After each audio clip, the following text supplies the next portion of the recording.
बलिहारी जावा मैं, बारी बारी जावा मैं, बलिहारी जावा मैं। मेरे गुरु जी घर आए मैं, जिंदवारी जावा मैं, मेरे सतगुरु।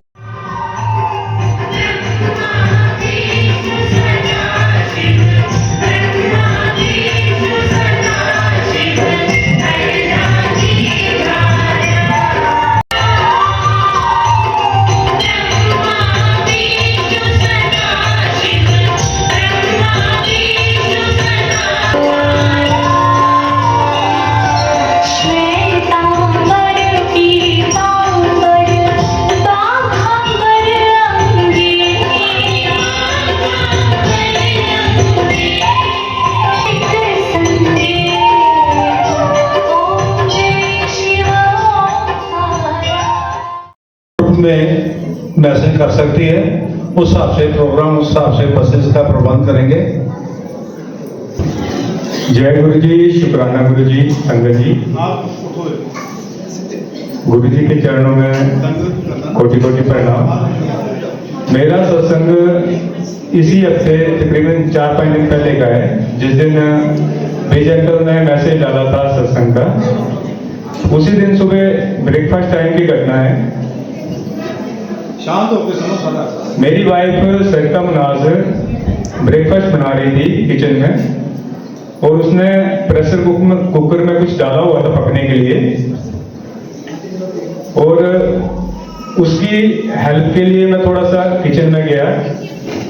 किचन में जाके जैसे ही स्लैब के ऊपर सेंटर में हमारा चूल्हा था, उस पर प्रेशर कुकर चढ़ा हुआ था। एक साइड में मेरी वाइफ जो है वो चपाती बना रही थी, और मैंने सोचा कि चलो जो फ्रूट कटा हुआ वो मैं इसको खिला देता हूँ इन द मीन कि मैं उसको प्लेट में डाल के दे देता हूँ। एक पीस उसके मुंह में डाल के जैसे मैं साइड में हुआ, और मैंने सोचा कि एक प्लेट में उसको थोड़ा सा फ्रूट डाल के दे देता हूँ। मैं तकरीबन 1 या 2 सेकंड पहले साइड में हुआ था, और जो चूल्हे पे रखा हुआ प्रेशर कुकर था, जहां पे मैं खड़ा था उसी डायरेक्शन में वो उसका वाशर फट के, वाशर मीन अंदर का वाशर फट के, उसका जो गैस रिलीज हुआ, स्टीम रिलीज हुआ, वो स्टीम ऐसे रिलीज हुआ कि पहले तो उसने स्टीम रिलीज होते होते कुकर जो है रॉकेट की तरह घूम गया पूरे रूम में, लेकिन हम दोनों के बीच में घूमा वो। जैसे मैं एक साइड पे था, एक साइड पे मेरी वाइफ थी, और बीच में जो चूल्हा था वो उसी डायरेक्शन में ऐसे कुकर ऐसा घुमा रूम में कि रॉकेट बन के पूरे किचन में घुमा हो। अगर मैं उस जगह से नहीं हटा होता 1 सेकंड पहले, तो शायद मैं उस स्टीम से जल गया होता, और जो भी उसमें मटेरियल था पूरे रूम में फैल गया, लेकिन हमारे ऊपर एक भी कण नहीं गिरा। बोलते हैं कि गुरुजी थोड़े में कष्ट काटते हैं, बोलते हैं, लेकिन उस दिन मैंने देखा कि मेरे ऊपर गुरुजी ने जरा से भी आंच नहीं आने दिए। बोलते ना बाल नहीं बांका हुआ, वो वाली बात है कि बाल बचे वाली बात है। एक मतलब मेरे ऊपर कण नहीं गिरा, मेरे ऊपर भी और मेरी वाइफ के ऊपर भी बिल्कुल।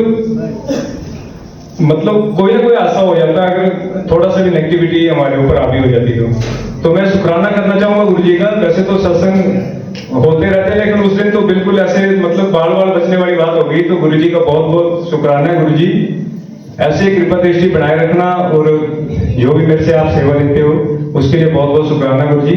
जय गुरु जी, शुक्राना गुरु जी। जय गुरु जी, शुक्राना गुरु जी। संगत जी, लंगर प्रसाद ग्रहण करने के बाद गुरु जी से इजाजत लेके जानी। लंगर प्रसाद करना पहले, उसके बाद इजाजत लेनी गुरु जी से, फिर जाना है। ठीक है, बोलो जय गुरु जी। जी, शुक्राना गुरु जी। मैं गुरु जी से बहुत नाराज थी पहले। जब पहली डुगरी यात्रा हुई तो उस दिन मेरी ट्रेनिंग थी, तो मैं नहीं जा पाई। सारा महीना मैं उठते बैठते यही बोलती रही कि मुझे नहीं बुलाया, मुझे नहीं बुलाया आपने, और मैं बहुत नाराज हूँ। मजाक नहीं, ऐसे तो कैसे नाराज हो सकते हैं हम अपने गुरु जी से। फिर दूसरे महीने दोबारा से डुगरी यात्रा का फिर से प्रोग्राम बना, तो मैंने सोचा कि उस दिन हमने अपने बेटे को कुरुक्षेत्र छोड़ने जाना था, और कुरुक्षेत्र संडे की एक छुट्टी होती है, सुबह जाके रात को वापस आना था, तो भी मेरा प्रोग्राम कैंसिल ही था। फिर सैटरडे को स्कूल से आई और शाम को बेटे की तैयारी करने लगे, हम दोनों पैकिंग करने लगे। तो बेटे ने बोला पापा मैं भी डुगरी जाऊंगा, मुझे भी लेके चलो और 2 घंटे एक्स्ट्रा लगेंगे और मम्मा आप भी चलोगे साथ में। फिर क्या था, फिर वही बात आ गई कि दिमाग में ये आया कि अब तो घर से गाड़ी जा रही है, अब तू कैसे नहीं आएगी, अब बोल मैंने नहीं बुलाया तुझे। फिर मैंने बोला ठीक है गुरुजी, अगर आपकी ऐसी इच्छा है तो मैं चल पड़ती हूँ और चली जाऊंगी। सुबह यहाँ शीतला पुल से चारों ट्रैवलर्स को आगे आगे चला के हम अपनी गाड़ी में, मैं, मेरे हस्बैंड और मेरा बेटा, हम भी साथ में चल दिए। अभी हमीरपुर के पास पहुंचे थे तो मैंने उस दिन गुरुजी ने मुझे तथास्तु का आशीर्वाद दिया था कि आज तू जो बोलेगी वो होगा, और ऐसा ही हुआ जो मैं आपसे शेयर कर रही हूँ। अभी हम हमीरपुर के पास पहुंचे थे, मेरे मन में ऐसे बैठे बैठे ख्याल आया, मैंने कहा सोनिया आंटी ने बोला था कि हम जब डुगरी गए तो हमें इकट्ठे मोर दिखाई दिए 3-4। मैंने कहा अच्छा गुरुजी आपने उनको दर्शन दिए, क्या आप मेरे को भी दर्शन दोगे? पर चलो ठीक है, अभी तो बहुत अंधेरा अंधेरा सा और ठंड है, धुंध, अभी तो हो नहीं सकते। और जैसे ही गाड़ी ने मोड़ काटा, सामने इतनी दूर पैरापेट था, इतना सुंदर मोर सामने, 1 मिनट में, आधे मिनट में वो दिख गया मुझे। इससे पहले कि मैं अपना कैमरा ऑन करके उसको क्लिक कर पाती, वो एकदम से साथ वाले झाड़ियों में गायब हो गया। गुरुजी ने मुंह से बोलने नहीं दिया, उससे पहले इच्छा पूरी कर दी। मैंने बहुत शुक्राना किया। फिर अभी आधा घंटा और हुआ होगा, हमीरपुर और बीच में आगे कुछ रास्ता था जो 4 लेन से पीछे वाला, और वहां पर मैंने फिर ऐसे बैठे बैठे ही मंत्र जाप कर रही थी, सामने नजर पड़ी तो खेतों में 4 मोर इकट्ठे सिर के साथ सिर जोड़ के खड़े थे और बहुत स्पीड में गाड़ी आगे निकल गई। मैंने बोला गुरुजी आज मतलब आप, मैं मान गई, मुझे पता लग गया, मैं मान गई, थैंक यू, शुक्राना आपका, आपने दर्शन दे दिए। और 4 मोर मेरे को फिर से दिख गए। फिर उसके बाद हम डुगरी पहुंच गए, लगभग ट्रैवलर्स के साथ साथ ही पहुंचे। पर जैसे ही डुगरी पहुंचे, ट्रैवलर्स की जो पार्किंग थी वो सड़क के राइट हैंड साइड थी और छोटी गाड़ियों की पार्किंग जो थी सड़क के लेफ्ट हैंड साइड थी। तो हम अपनी गाड़ी पार्क करने के लिए ट्रैवलर से थोड़ा अलग हो गए और चले गए। इतनी देर में ट्रैवलर वाले जो जितनी भी संगत थी वो हमसे थोड़ी 5 मिनट आगे चली गई। और फिर बस जहाँ पर हमें चाय प्रसाद मिला डुगरी में, उस हॉल में हम इकट्ठे हो गए वैसे तो, पर फिर भी 5 मिनट का गैप पड़ गया। और फिर धीरे धीरे मंदिर चलने लगे अंदर, और अंदर पहुंच गए और मेन गेट से मैंने बहुत धन्यवाद किया गुरुजी का और अंदर पहुंच गए। जब अंदर आकर गेट से देखा तो सामने हॉल था और हॉल से गुरुजी के दर्शन बाहर से ही हो रहे थे। बहुत ही सुंदर, उन्होंने हल्के जामुनी रंग का चोला पहन रखा था और इतनी खूबसूरत डेकोरेशन हुई थी। तो मैं, मेरे हस्बैंड और विनायक हमारा बेटा और हमारे साथ जो संगत थी वो 5 मिनट पहले निकल गई थी। और फिर हम अंदर जाने लगे, मेन हॉल में हम चले गए और बहुत अच्छे दर्शन हुए और बाहर निकले। फिर गुरुजी की गाड़ियां थी वहां पर, फिर बाहर निकल के फिर ठीक उसी हॉल के सामने आके खड़े हो गए और वहां से गुरुजी दिख रहे थे। तो मैंने माथा टेका और मैंने बोला इनको, मैंने कहा जो मंदिर, मेन मंदिर जो वीडियो में आता है वो तो ऊपर है, वहां तो हम नहीं जा सकते। तो इन्होंने बोला यहाँ महीने में 1 बार डुगरी मंदिर खुलता है और उसमें 4 लाख लोग आते हैं 1 दिन में, और वो मंदिर ऊपर खुलता है बड़े बड़े लोगों के लिए, सेलिब्रिटीज के लिए। चलो चलो जल्दी, बोला लेट हो रहे हैं। क्या ठीक है। मैंने ऐसे माथा टेका, आंखें बंद की और जैसे ही आंखें खोली, जैसे ये रवि अंकल खड़े हैं यहाँ पर, वो सीढ़ियों के पास, दोनों तरफ सीढ़ियां ऊपर जाने के लिए, यहाँ पर जो सेवादार खड़े थे उन्होंने मुझे इशारा किया इधर आने का। मैं हैरान, मैंने उनको बोला मेरे को बोल रहे हो आप? उन्होंने कुछ नहीं बोला, उन्होंने बोला जल्दी आओ। साथ में मेरे हस्बैंड और बेटा, हम दोनों दौड़ गए, हम तीनों दौड़ गए। उन्होंने सीढ़ियों का गेट खोला और सीढ़ियों से हम हॉल में, और हमारे साथ कम से कम 30-35 और लोग भी दौड़ के उन सीढ़ियों से चढ़ के मेन मंदिर में पहुंच गए। और हॉल में पहुंचते ही वो दरवाजा बंद कर दिया और जैसे ही अंदर पहुंचे वहां पर शंकर भगवान की ही आरती होना शुरू हो गई। और हम तीनों पीछे खड़े हो गए, तो एक सेवादार अंकल ने बोला कि आप वहाँ पीछे जाके खड़े होइए, बीच में मत खड़े होइए। हम तीनों वहाँ पीछे खड़े हो गए। इतना ही बड़ा हॉल था, ऐसे दरबार लगा हुआ था, तो हम तीनों पीछे खड़े थे। फिर एक और सेवादार आए, उन्होंने वेणु जी को पीठ से पकड़ा और बोला आप आगे आइए। और धीरे धीरे धीरे धीरे करते करते उसी थाल को हमारे हाथों में पकड़ा दिया जिससे आरती चल रही थी, और वो आरती का थाल हम तीनों के हाथ लगे और हमने वो आरती की। मुझे समझ नहीं आए, मैं इतनी इमोशनल हो गई थी कि मैं रोऊं या मैं आरती गाऊं, दोनों चीजें इकट्ठी चल रही थी। मैंने कहा गुरुजी आज तो सच में आपने तथास्तु किया है, मुझे बोलने नहीं दिया। अभी मैंने सिर्फ इतना सा पूछा कि यहाँ हम ऊपर नहीं जा सकते, वो तो हम कैसे देखेंगे, और उसी टाइम हमें दर्शन का मौका मिल गया। इतनी देर आरती हुई, उसके बाद फिर से लोग बाहर जाने लगे, तो मुझे 10 मिनट अंदर बैठने का मौका भी मिल गया। और जय गुरुजी, ऐसे हैं गुरुजी जो एकदम मन की बात पढ़ लेते हैं। अभी इतना ही सत्संग मेरा खत्म नहीं हुआ, हम बाहर आ गए। बहुत खुश थी मैं, बहुत। जिंदगी की सबसे बड़ी खुशी और जिंदगी का सबसे अच्छा दिन जो मैंने एक्सपीरियंस किया वो यही था। उसके बाद जैसे हम लंगर प्रसाद करके वापस जोड़ा घर में पहुंचे, वहां पर भी पंडाल लगा हुआ था। मैं और विनायक मेरा बेटा, हम दोनों यहाँ खड़े हो गए और वेणु जी किसी से पीछे बात करने लग गए। तो एक सेवादार ऐसे खड़े थे इतनी दूर, राकेश अंकल जैसे खड़े हैं। उन्होंने मुझे बोला कि क्या टोकन नंबर है तेरा? मैंने विनायक को बोला कि इतने गुस्से से क्यों बात कर रहे हैं मेरे से? मैंने कहा मेरे पास नहीं है टोकन, टोकन वेणु जी के पास है।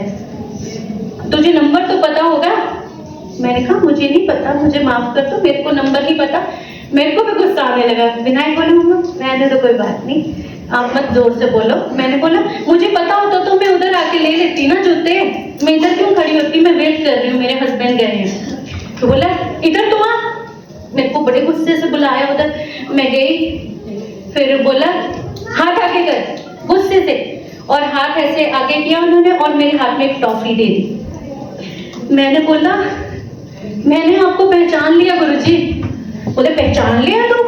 मैंने कहा हाँ मैंने आपको पहचान लिया। मेरी आंखों से आंसू निकल गए और उसी टाइम इतनी सी बात हुई और वो स्माइल करके थोड़ी आगे पीछे हो गए। 2 मिनट वेणु जी 2 मिनट के बाद वापस आए, तो उन्होंने बोला, उनको गले लगाया वेणु जी को उन्होंने और बोला तुसी किथे रह गए सी, असि इतनी देर दे ਤੁਹਾਡੀ वेट करते पे। इन्होंने बोला मेरा कोई नॉन मिल गया था, मैं उससे बात कर रहा था। अच्छा बोला चलो कोई गल नहीं, आ तो गए। और फिर उसके बाद इनको हाथ मुट्ठी बंद की और उसमें भी एक टॉफी इनको भी दे दी। और मैं अपने मन में सोचूं कि मेरे बेटे को तो मिली ही नहीं, प्रसाद इन्होंने गुरुजी ने हम दोनों को तो दे दिया। अभी मैं सोच ही रही थी, उन्होंने पता क्या बोला, इतना कितना हो सकता कि मुंडा रह जावे। उन्होंने एक और टॉफी निकाली और मेरे बेटे को दे दी और हम तीनों को गुरुजी ने अपने हाथ से भोग दिया। और फिर उसके बाद वो हंस रहे थे, बड़े मजाकिया मूड में थे पंजाबी में। फिर उन्होंने पहाड़ी में बोलने की कोशिश की और बोला तुसा कुछ का आए, और फिर बहुत हंसे जैसे गुरुजी हंसते थे। बहुत उन्हें जोर से ठहाका लगाया। हमने बोला हम पालनपुर से आए। बोला इथे रुक जाओ आज, नहीं आज तो हमें जाना पड़ेगा, बेटे को छोड़ना है। तो बोला अच्छा जाओ हुन, जाओ जाओ, और उन्होंने हमें भेज दिया। और इस तरीके से उसके बाद फिर चारों ट्रैवलर्स की संगत को बिठा के पालमपुर की तरफ को भेज दिया और हम बेटे को छोड़ने कुरुक्षेत्र चले गए। तो ये मेरी जिंदगी का मतलब, जब से मैंने होश संभाला है, मुझे लगता है कि आरती का मौका मिलना और इतने बढ़िया तरीके से सबसे आगे आके आरती की थाल को हाथ लगा के पकड़ के आरती करवाना, ये मेरी जिंदगी का सबसे अच्छा क्षण था जिसे मैं कभी भी नहीं भूल पाऊंगी। शुक्राना गुरुजी, अनंतम अनंतम शुक्राना, हमेशा अनसंग रहने का शुक्राना गुरुपा, अनंतम अनंतम शुक्राना। जय गुरुजी, शुक्राना गुरुजी। किसी को गाड़ी के लिए स्टिकर चाहिए, पीछे पड़े हैं, पीछे हैं, आप वहां खड़े हुए ना। जब इसमें सत्संग शेयर करना करने जा रहे हैं, जो कि अभी जस्ट अक्टूबर में दिन होगा। अजय अंकल आप इधर आओ, ये छोड़ दो, इधर आओ। देव अंकल के साथ मेरी बेटी की शादी थी, जिसमें जो कि अरेंज मैरिज थी। तो गुरुजी से हमने प्रार्थना की कि गुरुजी आपने शादी करा। आप क्या जाओ। तो बादशाह बहुत थी, तो गुरुजी के जल प्रसाद जो रखते हैं, हमने थोड़ा प्रसाद के उससे बादशाह में रुके। साथ में हमने शादी में जो सेम गुरु जी का दरबार लगाया था। तो गुरु जी मैंने बोला आपकी बेटी की शादी है, आपने देखना सब कुछ। तो जैसे हमने बुलाते हैं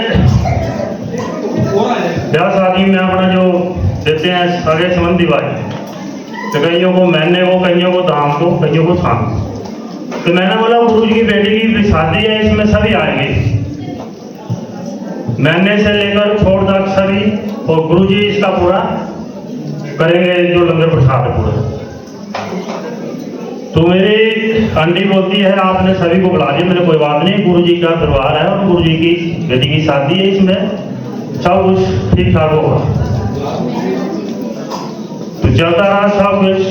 जो मेरा टेंट हाउस संभाला था उसका बोलता मेरा 26 साल का एक्सपीरियंस है। जितनी बरकत इधर, उसको मैंने नहीं बोला कि हम, उसने बोला ये दरबार जो आप बाहर मेरे से लगवा रहे हैं, मैंने बरांडे में लगवाया था, किसको मैंने बोला जैसे हमारे गुरु जी है। फिर वो उसने बोला जो तितली के रूप में जो दर्शन देते हैं, मतलब वो ही है। तो ये हुआ। दूसरा मैंने टेंट हाउस पहले ये किया था, उसके बाद अचानक मेरा एक दोस्त है, उसने बोला सर ये, मैं बोला चलो ठीक है। तो अमाउंट का लगभग 1 लाख का फर्क था उसके बीच में। जब लास्ट दूसरा मैंने किया तो उसने उससे भी 1 लाख, जब लास्ट टाइम मेरा देने का आया तो उसने एक्स्ट्रा बढ़ा दिया। और मैं अंदर गुरु जी के अपना जहाँ करते हैं सुबह शाम गुरु जी का नाम लेते, मैंने गुरु जी मैं बोला तो फायदा कुछ नहीं हुआ, जो आपने 1 लाख का मेरे ऊपर जो पहले काम कराया था, ये तो 1 से ज्यादा बना दिया। मैं अंदर से होकर निकला और अमाउंट लिया, मैं पकड़ कर उसको देना, एक चेक लिया मैंने और दूसरा उसको मैंने भाई यहाँ देता हूँ। तो शाम का टाइम था, लगभग 6:25 का जो अंधेरा हो चुका था। तो मैं लाइट जलाई थी, बाहर बरामदे में बैठा था। तो मैं बाहर से फिर मैंने उसको थोड़ा टेंट मैनो ले रहा, आपने तो ये ज़्यादा बना दिया। बोलो सर जो आपने, मैंने बोला तेरे से तो मैंने इतना किया था। तो उतने अचानक जो अपने गुरुजी अपने तितली के रूम में एक चक्कर मारा और चले गए। उससे टेंट वाले ने मेरे से 1 लाख रुपया मांगा ही नहीं। जो जितना अमाउंट किया था वो उतने बोले सर ठीक है, ओके बोले, इतना ठीक है बोले, जो आपसे मैंने फाइनल किया था। एक्स्ट्रा एक्चुअली उसका बढ़ता था, एक्चुअली जो उसने टेंट उसका जो वाटर प्रूफ किया था 1,25,000 उसका बढ़ता था, लेकिन उसने उससे संतुष्ट, उसने मेरे को बोला ही दोबारा। तो ये गुरुजी की हमारी जो अगर दिल से मानो और गुरुजी से अपने रिक्वेस्ट करो तो गुरुजी सुनते हैं। ये मेरा बड़ा शादी का अनुभव है। उसके बाद मेरे बेटे का जो कि उसका एग्जाम चल रहा था, उसने दिया था बीएसएफ के द्वारा इसमें इंस्ट्रक्टर वगैरह का। तो उसने बोला डैडी मेरा कहीं बीच में, शादी के बीच में नहीं, मेरा कहीं आ जाए। मैंने नहीं ऐसे नहीं, गुरु जी से हम कृपा करेंगे, आपके ऊपर मेहर है गुरु जी। तो जैसे मैंने पिछले सत्संग में आया था, मैं गुरु जी अभी तो शादी हो गई है बेटी की, अभी हम फ्री हो गए हैं बिल्कुल, और बेटे को भी भेज दो आप। तो जैसे मैंने सत्संग से गया घर में तो उसको मेल आ गई है, बीएसएफ में है जो इंस्पेक्टर, सब इंस्पेक्टर की इसमें। फिर हमारे गुरु जी को आप की बहुत मेहरबानी है गुरु जी, गुरु परिवार को सभी को ऐसे संघ को मेहर बनाए रखने। जय गुरु जी। जय गुरु जी, शुक्राना गुरु जी। आज मैं आपसे अपना एक सत्संग शेयर कर रही हूँ। अभी 3 दिन पहले 13 नवंबर को सुबह गुरु जी ने मुझे स्वप्न में दर्शन दिया और बहुत ही सुंदर दर्शन दिए उन्होंने। ऐसे तो एक बार पहले भी हुए थे मुझे 8-9 महीने पहले, पर वो क्लियर नहीं हुए थे। उसमें मुझे पता नहीं चला था कि गुरु जी महाराज हैं या फिर बाल हनुमान जी हैं, वो दोनों में चेंज हो गए थे कुछ। तो फिर मैंने गुरु जी महाराज से प्रेयर की थी कि गुरु जी महाराज मुझे अगर स्वप्न में दर्शन देना है तो ऐसी दीजिए कि मुझे पूरा याद रहे। तो इस बार 13 नवंबर को क्या हुआ कि सुबह ऐसे सोई हुई थी मैं, तो अचानक ही मेरे को गुरु जी महाराज ने बारिश होने में बहुत ही सुंदर अपनी की गद्दी पे बैठे हुए थे और वैसे दर्शन दिए। और साथ में हमारे वहाँ जो एक माता जी होते हैं, छन्नी वाली माता बोलते हैं, वो भी नाग के ही रूप में होते हैं, तो उनके भी दर्शन हुए। तो उनकी भी मैंने चरण छुए माता के। पर जैसे ही गुरु जी महाराज के चरण छूने लगी तो उन्होंने अपने चरण पीछे कर लिए। शायद अभी मैं इस काबिल नहीं हूँ कि गुरु जी महाराज के चरण छू सकूं, पर गुरु जी महाराज ने मुझसे बात की। उन्होंने कहा कि तूने मेरे साथ एक अरदास लाई हुई है ना। मैंने बोला हाँ जी गुरु जी। तो उन्होंने सिर हिलाया और मुझे वहाँ अपनी संगत में बैठने दिया। फिर उसके बाद बस मैं गुरु जी महाराज की संगत में जैसे आप लोग बैठे हो वैसे बैठ गई आंखें मूंद कर। और उसके बाद मुझे पता नहीं लगा कब सुबह होगी, मैं उठ गई। शायद ये 2:30-3 बजे का था जब गुरु जी महाराज ने मुझे अपने सपन में पूरे बहुत ही अच्छे दर्शन दिए। उसके लिए शुक्राना गुरु जी, अनंत अनंत शुक्राना आपका। जय गुरु जी, शुक्राना गुरु जी। सत्संग शेयर करें। जय गुरु जी, शुक्राना गुरु जी। ओम नमः शिवाय, सिद्धि सदा सहाय। ओम नमः शिवाय, गुरु जी सदा सहाय। कहाँ से शुरू करूं? जय गुरु जी। खंडवानी से खंडवानी जी। मन में सोचा है कि गुरु जी आपका सत्संग है 16 तारीख को। तो मैं सोच रही थी शायद मन में सोच रही थी कि प्रमोशन हो जाए और गुरु जी ने मेरी प्रमोशन भी कर दी। और 3 जगह प्रमोट हुए पूरे हिमाचल में और 2 नालागढ़ गए और मैंने बैजनाथ में जय सब स्टेशन। गुरु जी का शुक्राना, शुक्राना गुरु जी, बहुत बहुत शुक्राना। बैजनाथ में बिठाया मुझे।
ਰਸਨਾ ਤੇ ਗੁਰੂ ਜੀ ਹਰ ਦਿਲ ਵਿੱਚ ਵੇ ਗੁਰੂ ਜੀ ਹਰ ਸੁਖ ਵਿੱਚ ਵੀ ਗੁਰੂ ਜੀ ਹਰ ਦੁੱਖ ਵਿੱਚ ਵੀ ਗੁਰੂ ਜੀ ਚਾਰੇ ਪਾਸੇ ਗੁਰੂ ਜੀ ਹੁੰਦੇ ਚਰਚੇ ਗੁਰੂ ਜੀ ਕਣ ਕਣ ਵਿੱਚ ਵੀ ਗੁਰੂ ਜੀ ਤਨ ਮਨ ਵਿੱਚ ਵੀ ਗੁਰੂ ਜੀ ਮਿਲ ਕੇ ਬੋਲੋ